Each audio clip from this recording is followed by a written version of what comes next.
Қайырлы күн, құрметті менің тыңдармандарым. Қазіргі айтылатын ақпарат барынша шұғыл, барынша маңызды ақпарат. Сондықтан өте мұқият тыңдаңыздар, және де барлық ағайын туысқандар, дос жарандарыңызға таратыңыздар. Тағы да сол 42.500 теңгенің төңірегінде, егер де сіз осы уақытқа дейін белгілі бір себеппен өтінім беріп үлгермесеңіз, не болмаса өзіңіздің статусыңызды тексеру барысында сіздің иініңіз бойынша өтінім табылмады деген жауап алған болатын болсаңыз, онда бүгіннен қалдырмай, бүгін түнгі сағат 12-ге дейін қайтадан қайталап өтінім беріп тастаңыз. Неге? Өйткені өздеріңіз білесіздер, еліміздегі төтенше жағдай 16 наурыздан 15 сәуірге дейін белгіленді. Бірінші басындағы белгіленген мерзімі сол бір айға деп белгіленді. Енді сіздің тарапыңыздан түсетін өтінім 15 сәуірден кейін түсетін болатын болса, 15 сәуірден кейін түсетін болса, мемлекет сіз үшін бір жақты шешім қабылдауы мүмкін.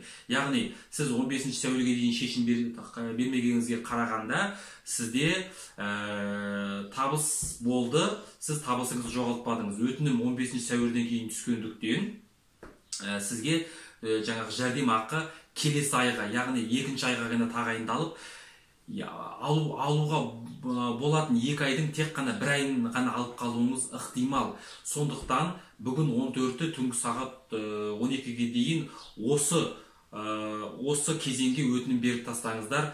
Маңыздысы бұл жерде өтінім беріп тастау. Ар жағында ол қашан жаңағыдай қарастырылады, ол бөлек әңгіме. Сіздер ең маңызды 14-ті бүгін өтінім беріп тастаңыздар. Өтінім берудің негізгі 3 жолы бар, білесіздер.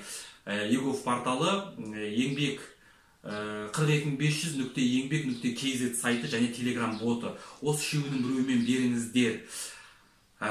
Егер де сіз жаңағы 42.500.еңбек.kz сайтында өзіңіздің статусыңызды тексеру барысында сіздің жаңағы өтініміңіз 4 жолдың біреуінде тұрған болатын болса, яғни қарастырылып жатқан болатын болса, онда қайталап өтінім бермей қойыңыз сіз.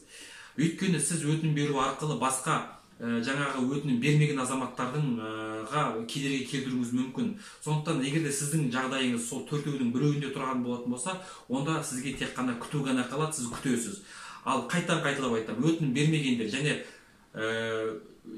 статусты тексеру барысында сіздің иініңіз бойынша ештеңе табылмады деген болатын болса, онда сіздер міндетті түрде беріңіздер. Менің инстаграм каналыма тіркеліп алыңыздар. Менің телеграмда Аманжол Смағұлов деп іздесеңіздер, ол жерде де каналым бар, сол жерге де тіркеліңіздер. Және осы YouTube каналыма тіркеліп, қоңыраушаны басып қойыңыздар, өйткені шұғыл ақпаратты шұғыл сол дер кезінде тыңдау үшін сіз кешіктіріп алмау үшін мен ақпаратты кез келген уақытта салам, сіз сол ақпаратты сол дер кезінде алу үшін қоңыраушаны басып қойыңыздар. Келесі видеода жолыққанша сау саламат болыңыздар.